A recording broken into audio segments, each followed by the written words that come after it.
या विशेष मुलाखतीत आपल्या सर्वांचं स्वागत। महाराष्ट्रामध्ये कोरोनाची दुसरी लाट कशी रोखायची असा गंभीर प्रश्न समोर असताना चिंता वाढवणारा आणखी एक अंदाज आता तज्ञ व्यक्त करतात। महाराष्ट्रात कोरोनाच्या तिसऱ्या लाटेची शक्यता नाकारता येत नाही असं भाकीत CSIRचे महासंचालक डॉक्टर शेखर मांडे यांनी वर्तवलेलं आहे। लोकांनी नियमांचं पालन करणं सोडल्यामुळे राज्यात कोरोनाचा प्रादुर्भाव वाढलाय असं मतही डॉक्टर शेखर मांडे यांचं आहे। तर CSIRचे महासंचालक डॉक्टर शेखर मांडे सध्या आपल्या सोबत आहेत। आपण त्यांच्याशी संवाद साधूयात आणि महाराष्ट्रातली सद्यस्थिती, देशातली सध्याची परिस्थिती आणि तिसऱ्या लाटेची शक्यता याबद्दल अधिक बातचीत करूया। सर नमस्कार, गुड मॉर्निंग, आपलं मनापासून स्वागत आहे ABP माझामध्ये। सगळ्यात पहिला प्रश्न अर्थातच तिसऱ्या लाटेबद्दलचा आहे, ज्याचं भाकीत तुम्ही वर्तवलंय। आता कुठे दुसऱ्या लाटेची सुरुवात झालेली आहे, तिसरी लाट नेमकी काय येऊ शकते, तुम्ही हे मत का मांडताय? असे की अशा प्रकारचे जे रोग असतात, आपल्याला माहिती आहे की 1918-1919चा जो स्पॅनिश फ्लू होता त्याच्यामध्ये या लाटींमध्ये येतातच असे रोग। आपण इतर देशांमध्ये पण पाहिलंय, फ्रान्समध्ये, इटालीमध्ये की तिसरी लाट आलीच कोरोनाची सध्या। त्यामुळे दुसरी लाट आता आपल्या आटोक्यात ताबडतोब आणणं अत्यंत आवश्यक आहे। आजच्या दिवशी परिस्थिती गंभीर आहे आणि दुसऱ्या लाटेला ताबडतोब आटोक्यात आणणं अत्यंत आवश्यक आहे। पण त्याच्यानंतर तिसरी लाट येऊ शकते की नाही असा प्रश्न मला विचारण्यात आला होता आणि मी म्हटलं होतं की तिसरी लाट पण याची शक्यता असू शकते नंतर। आणि त्यामुळे आपण जे कोविड ॲप्रोप्रिएट बिहेवियर जे म्हणतो ते विसरणं खूप आपल्याला भागाचं पडेल असं मी काल म्हटलं होतं। सर, गेल्या वर्षी आपल्याकडे लॉकडाऊन होता।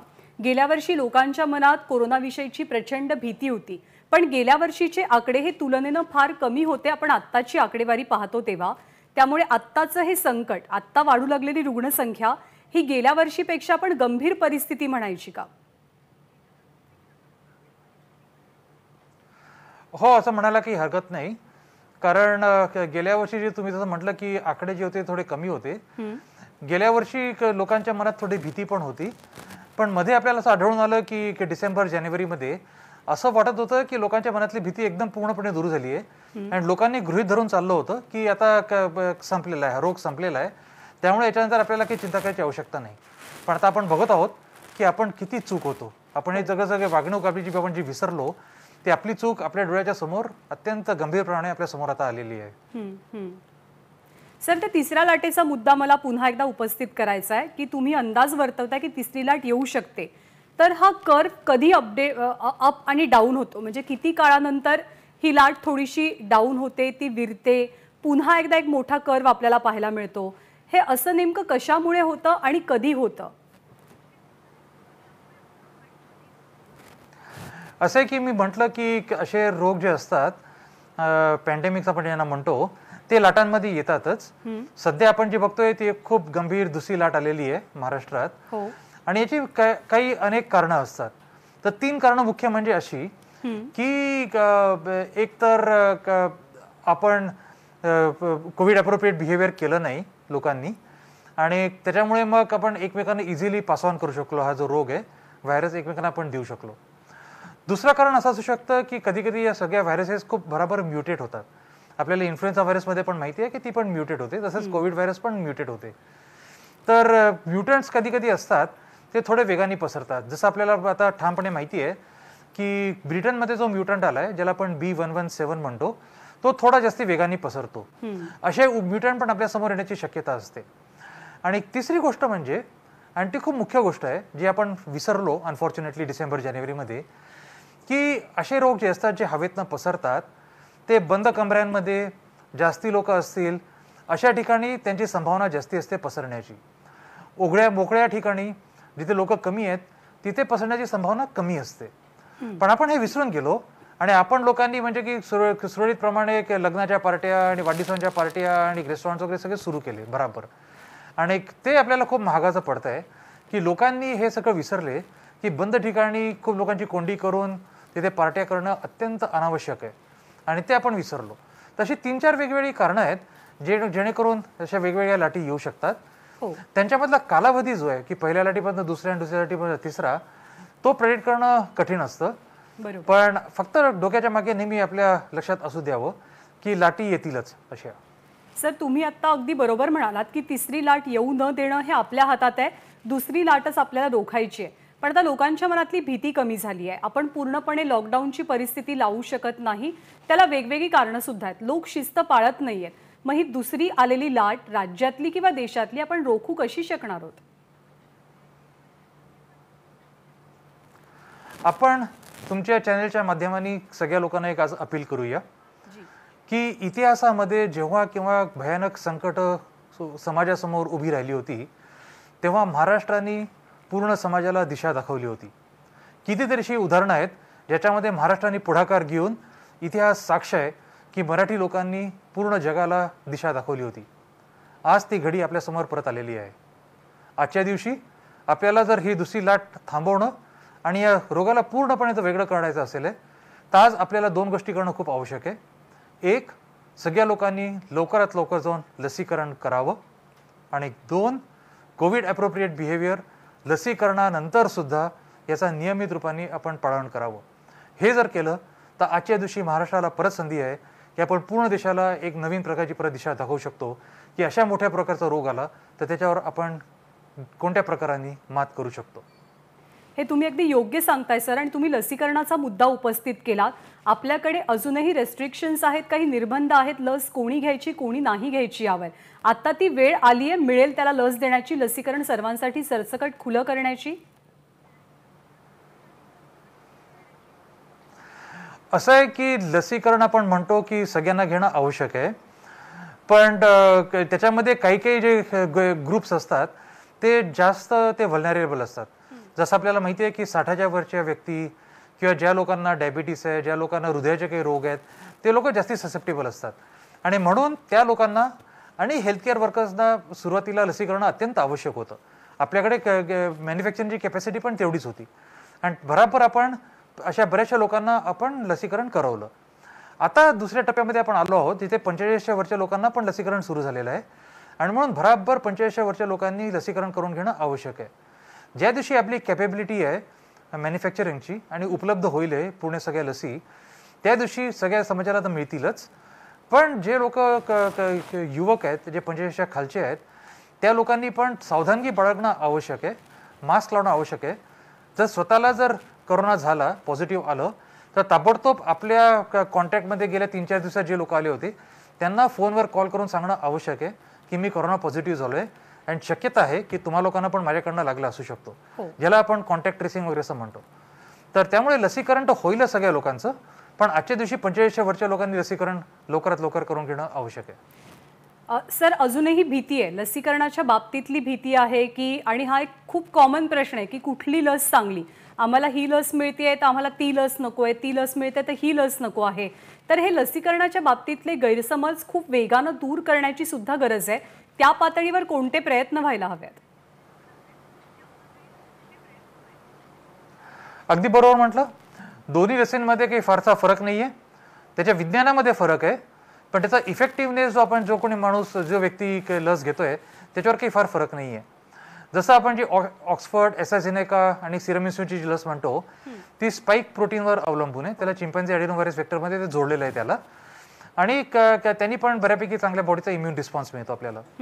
भारत बायोटेकची जी कोवॅक्सिन आहे ती व्हायरसलाच मारलेलं आहे, म्हणजे की आपण गरम करून व्हायरसला मारतो, आणि हा खूप क्लासिकल स्टँडर्ड वे आहे लसीकरणाचा, आणि दोन्ही इक्वली इफेक्टिव्ह आहेत. त्यामुळे मी ही घेऊ का ती घेऊ याच्यामध्ये वादविवाद अजिबात असू नये. सरकार आपल्याला जी लस देईल ती आपण लवकरात लवकर जाऊन घेऊया. सर, पण या पातळीवर आता विचार सुरू आहे का की 45च्या खालचा जो वयोगट आहे, जो सध्या मोठ्या प्रमाणात घराबाहेर पडतो नोकरी धंद्यासाठी, व्यवसायासाठी, त्याचं लसीकरण लवकरात लवकर सुरू करावं? सरकारला याविषयी काही सूचना आल्या आहेत का? आपणही काही प्रस्ताव मांडले आहेत का या एज ग्रुपसाठीच्या लसीकरणाचे? आजच्या दिवशी तर काही सूचना किंवा प्रस्ताव नाही आहेत. आजच्या दिवशी आपल्याला लवकरात लवकर 45च्या वरचे जास्तीत जास्त लोकांचं लसीकरण करणं आवश्यक आहे. हा टप्पा जर आपला संपवता आला आपल्याला लवकरात लवकर येत्या काही महिन्यांमध्ये, तर आपण मग सगळ्यांकरता उघडणार आहोतच. त्यामुळे त्याची चिंता करण्याची खूप अशी आवश्यकता नाही आजच्या दिवशी. पण 45च्या वरचे जे लोक आहेत त्यांनी ताबडतोब जाऊन लवकरात लवकर लसीकरण करून घेणं आवश्यक आहे.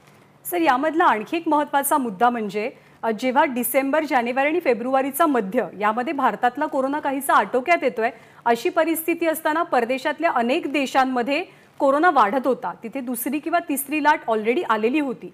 मग त्या देशांच्या परिस्थितीवरनं, तिथल्या सगळ्या वातावरणावरनं आपण काही शिकलो नाही का? आपण खूपच गाफील राहिलो का या परिस्थितीत?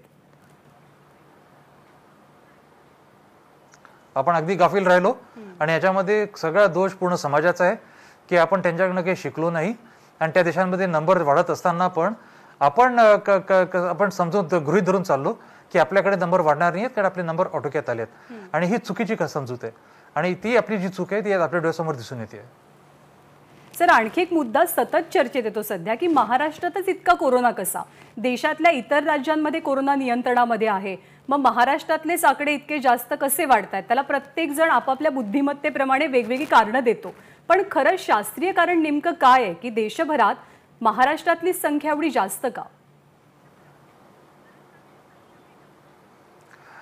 हा एक गंभीर मुद्दा आहे. याचं रिझन आत्ताच आपल्याला माहिती नाहीये. एक तर महाराष्ट्र खूप मोठा प्रांत आहे.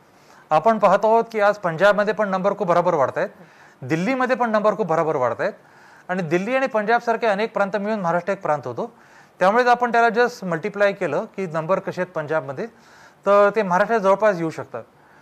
पण इतर कारणं पण असू शकतात की महाराष्ट्रामध्ये मुंबई पुण्यासारखी खूप मोठी शहरं आहेत, ती इतर प्रांतांमध्ये कमी आहेत. दिल्ली तर मोठा आहेच, पण इतर काही आपण प्रदेश बघितले त्यांच्यामध्ये एवढी मोठी शहरं नाही आहेत. एक नंबर एक. नंबर दोन, रहदारी जी आहे या शहरांमध्ये, ही रहदारी पण थोडी जास्ती आहे, म्हणजे इतर ठिकाणाहून बाहेरून येणारे लोक वगैरे असे. त्यामुळे कारणं काय ते आज सांगणं कठीण आहे की एक्झॅक्टली कारण याच्या मागे काय आहे की महाराष्ट्रात नंबर का जास्ती आहे. पण अनेक कारणं असू शकतात आणि अनेकही कारणं बरोबर असू शकतात. सर, महाराष्ट्रामध्ये आता आजपासनं निर्बंधांना सुरुवात होते, मिनी लॉकडाऊनला सुरुवात झाली आहे. राजकीय प्रश्न अजिबात नाही, परंतु आता सरकारनं जनतेवरती लावलेले निर्बंध योग्य आहेत का किंवा ते गुणकारी आहेत का असं आपण म्हणू शकतो का आत्ताची महाराष्ट्रातली कोविडची परिस्थिती पाहता?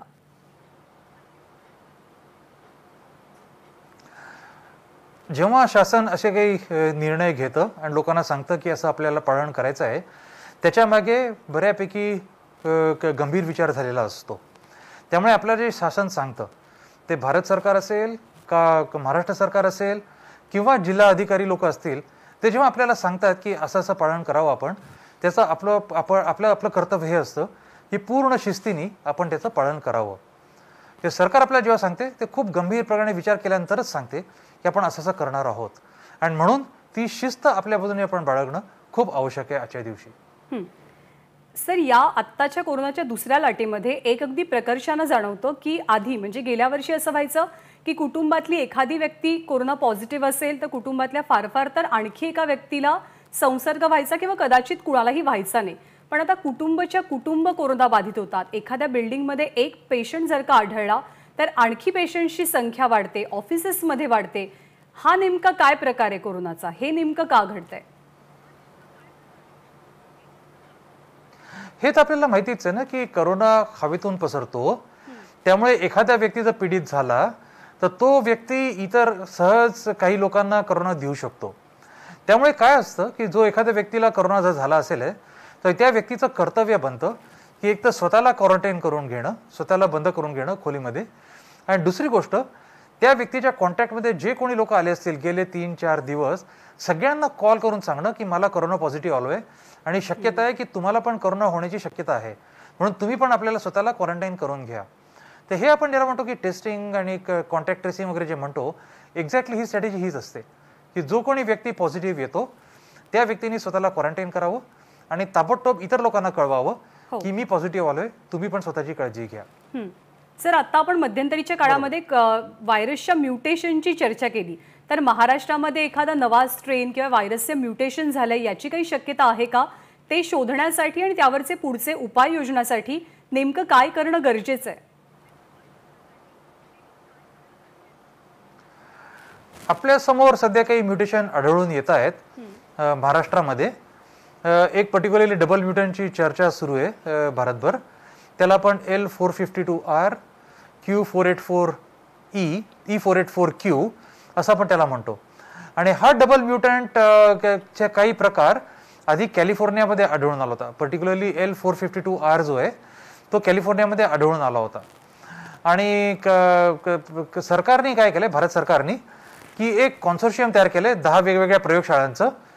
महाराष्ट्रामध्ये 2 प्रयोगशाळा त्याच्यामध्ये आहेत. एक national centre for cell science Pune, जिथे मी आधी होतो, आणि एक national institute of virology Pune, त्या दोघे सामील आहेत या 10 प्रयोगशाळांमध्ये. आणि यांचं मुख्य काम हे आहे की जेव्हा केव्हा व्हायरस आपल्यासमोर येतात त्यातल्या जवळजवळ 5% आपण त्याचं सिक्वेन्सिंग करणार आहोत, जिनोम सिक्वेन्सिंग. जिनोम सिक्वेन्सिंग केलं तर आपल्याला कळतं की काही म्युटेशन्स वगैरे येत आहेत का, आणि एखादा म्युटंट थोडा वेगाने पसरतोय का, हे आपल्याला कळू शकतं. आपण याच्यामध्ये अजून 1-2 प्रयोगशाळा अजून ऍड करणार आहोत महाराष्ट्रामध्ये, ही गंभीर परिस्थिती असल्यामुळे. आणि आपण आशा करूया की येत्या काही दिवसांमध्येच नॅशनल केमिकल लॅबोरेटरी पुण्याची, याच्यामध्ये पण त्यांना पण त्या 10 लॅबोरेटरीजमध्ये पण त्यांना सामील करून घेऊ. हे झालं की आपल्याला खूप मोठ्या प्रमाणावर जिनोम सिक्वेन्सिंग करता येईल, आणि आपल्यासमोर एक चांगलं एक अवजार राहील की ज्याच्यापुढे आपण त्याच्यावर लक्ष ठेवू शकू की कोणते म्युटेशन पसरत आहेत आणि कोणते नाही. सर, सध्याची परिस्थिती अशी आहे की केवळ महाराष्ट्रच नाही तर देशभरातले आकडे वाढू लागलेत. 1 लाखाच्या वर दिवसाला रुग्णसंख्या नोंदवली जाते. एकीकडे अर्थव्यवस्था आहे तर दुसरीकडे आरोग्य आहे. या दोघांचा सुवर्ण मध्य गाठूनच काही उपाय करणं आता खरंच गरजेचं आहे. ते कितपत शक्य आहे? हे अगदी शक्य आहे, आणि शक्य फक्त यानेच होऊ शकतं. 2 गोष्टी मी जर मगाशी म्हटलं होतं की एक तर भराभर ज्या लोकांची पाळी गेली त्यांनी लसीकरण करून घ्यावं, हे अत्यंत आवश्यक आहे. हा पहिला मुद्दा. दुसरा मुद्दा, आपण केव्हाही घराच्या बाहेर पडतो मास्क शिवाय घराच्या बाहेर पडू नये. मोठ्या लोकांची गॅदरिंग्स करू नये. जसं आजकाल आपण बघतो की लग्नाच्या पार्ट्या किंवा वाढदिवसाच्या पार्ट्या वगैरे असतात, त्या अजिबात करू नये. की बंद ठिकाणी जर आपण लोकांची गर्दी केली तर एखादा व्यक्ती जरी तिथे जर कोरोना पीडित असेल तर इतर लोकांना कोरोना मिळण्याची संभावना खूप जास्ती होते. त्यामुळे आपल्याला जर लोकांना भेटायचंच असेल तर खुल्या जागेवर, मोकळ्या जागेवर, आणि मुख्यतः लोकांपेक्षा दूर ठेवून असं जर आपण जर कुठे बसू शकलो तर मग ते शक्य आहे. पण कोंदटल्या जागी खूप जास्त लोकांची जर गर्दी केली तर कोरोना भराभर पसरणारच. त्यामुळे ह्या 2 गोष्टी, लसीकरण आणि कोविड ॲप्रोप्रिएट बिहेवियर, या दोघांचं पालन करणं अत्यंत आवश्यक आहे. हे जर केलं तर तुम्ही जो म्हणताय की सुवर्ण मध्ये आहे तो आपण गाठू शकतो. अगदी बरोबर आहे सर. लोकांनी नियम पाळणं खूप गरजेचं बनलेलं आहे. एक अगदी शेवटचा प्रश्न, की असं म्हणायचं का की हा कोरोना इतका फसवा आहे किंवा इतका चकवा देणारा आहे की वर्षभरानंतर सुद्धा कोणालाच या महामारीचा अजून अंदाज आलेला नाहीये? अगदी म्हणू शकतो. विज्ञान जगतामध्ये हे खूप कॉमन प्रिन्सिपल आहे की व्हायरसेस ज्या येतात, अशा इन्फ्लुएन्झा व्हायरस आपल्यासमोर आलेले आहेत बऱ्याचदा, किंवा 1980च्या सुमारास HIV पण आपल्यासमोर आली होती. त्या खूप भराभर पसरतात, आणि व्हायरसेस इतक्या स्मार्ट असतात की त्यांना माहिती असतं की मानवी शरीराला कसं अडॅप्ट करायचं. त्या मानवी शरीर ज्या प्रकाराने कोरोना किंवा कोणत्या व्हायरस त्यांना बाहेर काढायचा प्रयत्न करत असतो, त्याच प्रकारे या व्हायरसेस पण आपल्या शरीरात जास्तीत जास्त राहण्याचा प्रयत्न करत असतात. आणि त्यामुळे, आणि ज्या खूप भराभर ज्या मल्टिप्लाय होतात, त्याच्यामुळे व्हायरसेस खूप स्मार्ट असतात. आणि तुम्ही जे म्हटलं ते अगदी बरोबर आहे की ते आपल्याला चकवा द्यायचा प्रयत्न करत आहेत. पण आपली जबाबदारी आहे की व्हायरसकडनं आपण चकवा न घेणे, ही आपली जबाबदारी आहे. अगदी बरोबर सर. या व्हायरसपेक्षा स्मार्ट किंवा स्मार्टेस्ट बनण्याची आता गरज आहे. तुम्ही अगदी योग्य उदाहरण दिलं की महाराष्ट्र आत्तापर्यंत लीड करतो नेहमीच देशाला. वेगवेगळी उदाहरणं आपल्या कृतीतनं महाराष्ट्रानं घालून दिलेली आहेत. तेच पुन्हा एकदा करण्याची जबाबदारी आहे. लोकांनी नियमांचं पालन करायला हवं आहे, सरकारचं ऐकायला हवं आहे, स्वतःही सुरक्षित राहून इतरांनाही सुरक्षित ठेवणं खूप गरजेचं आहे. सर, आपले मनापासून आभार. आपण वेळ दिलात आणि सविस्तर चर्चा केली त्याबद्दल. नमस्कार. एबीपी माझा, उघडा डोळे बघा नीट.